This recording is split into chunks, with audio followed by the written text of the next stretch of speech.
Welcome back. In this video, I will show you how you can download YouTube Shorts. So, you need to open your YouTube application. Tap on your profile picture on the top right corner of the screen. After that, tap on Settings and go into Downloads. Settings, Downloads. Here you can change the quality of the videos that you will download. After that, go back to the home page of YouTube.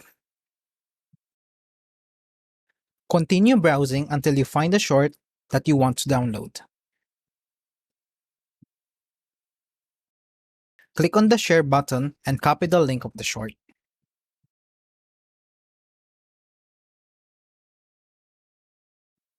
Return to the home page and paste the link under the YouTube search bar.